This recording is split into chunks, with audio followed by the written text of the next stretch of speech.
قرآن فوراً اس کے سامنے دنیا کی حقیقت، دنیا بمقابلہ آخرت، سب چیزیں کھول کے رکھ دیتی ہے۔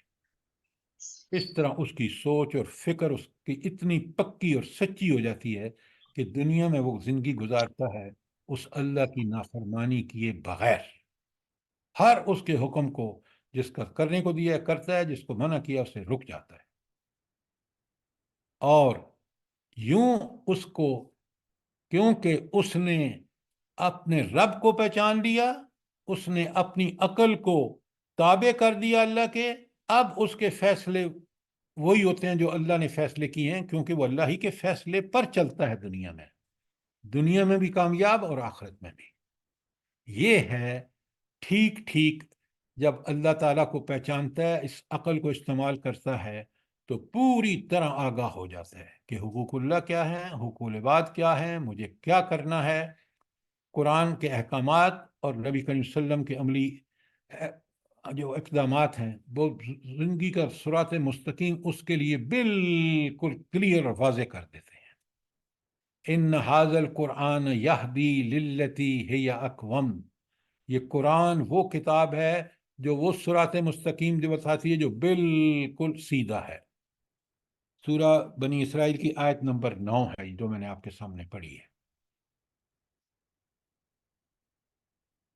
اب سب سے پہلے تو یہ بتائیں کہ یہ 2 آیات جو ہم نے پڑھی ہیں آپ نے اچھی طرح سمجھ لی ہیں؟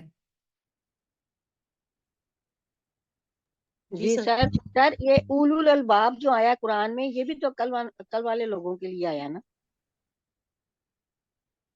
ہاں، آپ جو بات کر رہے ہیں نا وہ آدھی ہے،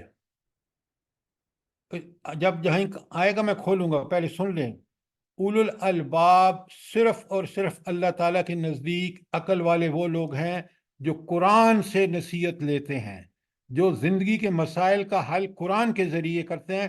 قرآن ان کو اولو الالباب کہتا ہے، اور دنیا میں آپ کہتے ہیں یہ سب بی اے ہے، ایم اے ہے، ایم ایس ہے، پی ایچ ڈی ہے، ایم فل ہے، اس کو آپ اولو الالباب کہتے ہیں۔ قرآن کا اولو الالباب اور ہے، اور دنیا کا اولو الالباب جاہل ہے، کیونکہ اس نے ڈگری تو لے لی، اس کو یہ نہیں پتا کہ اس کا خالق کون ہے، مالک کون ہے، رازق کون ہے، اس کو یہ نہیں پتا کہ دنیا کی زندگی کیسے گزارنی ہے تاکہ میں یہاں بھی کامیاب ہوں اور آخرت میں۔ تو اولو الالباب کا یہ مفہوم ہے قرآن میں۔ بات سمجھ آئی کہ نہیں آئی؟ سر جی جو دنیا والا ہے، جو دنیا والا ہے وہ اولو الالباب تو نہیں نہ کہلا سکتا۔ میں کہہ رہا ہوں ہم سمجھتے ہیں، میں یہ نہیں کہہ رہا کہ قرآن کا اولو الالباب وہی ہے جو قرآن سے رہنمائی حاصل کرے زندگی کے ہر معاملے میں۔ میں اولو الالباب کی ساری آیات آپ کے سامنے رکھوں گا جب یہ آئے گا اولو الالباب کا ٹاپک تو قرآن کا۔ جی سر، جزاک اللہ۔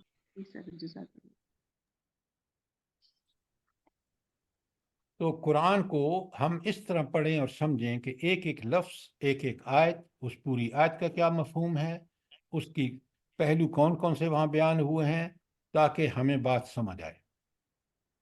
اب کل آپ کا ہوم ورک، یہ ہوم ورک نہیں کریں گے نا تو بات آپ کو پلے نہیں پڑے گی۔ قرآن کی تیسری آیت کیا ہے بلا؟ جلدی بتائیں، سورہ یوسف کی۔ سر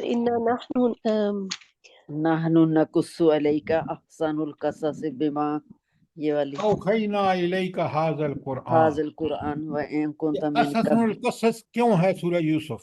یہ کل آپ نے پڑھ کے آنا ہے اور میں نے آپ سے سوال کرنے ہیں، پھر میں آپ کو بتاؤں گا کہ یہ احسن القصص کیوں ہے۔ دیکھیں نا، آپ دنیا کے یہ جو افسانے اور ناول اور پتہ نہیں کیا کیا بکواس ہیں، یہ سارے آپ اس لیے پڑھتے ہیں کہ کمال کی سٹوری ہے اس افسانے میں، اس ناول میں، تو واہ واہ واہ۔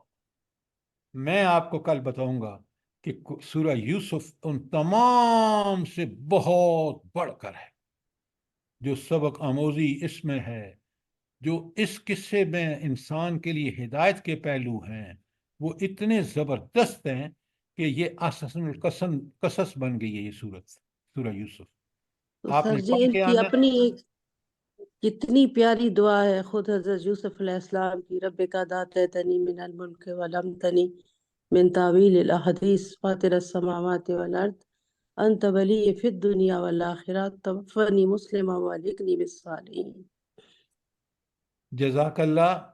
یہ ایک دعا ہی نہیں، پورا واقعہ پورا بالکل آپ ذرا کل پڑھ کے آئے نا، اور پھر کل انشاءاللہ. ہم اس کو پڑھیں اور سمجھیں کہ یہ کیوں احسن القصص ہے، تاکہ ہم اس قصے سے وہ اس کا جو بہترین پہلو ہے سمجھ کر ہم اپنی زندگیوں میں بھی اس کو نافذ کریں. ٹھیک ہو گیا؟ انشاءاللہ.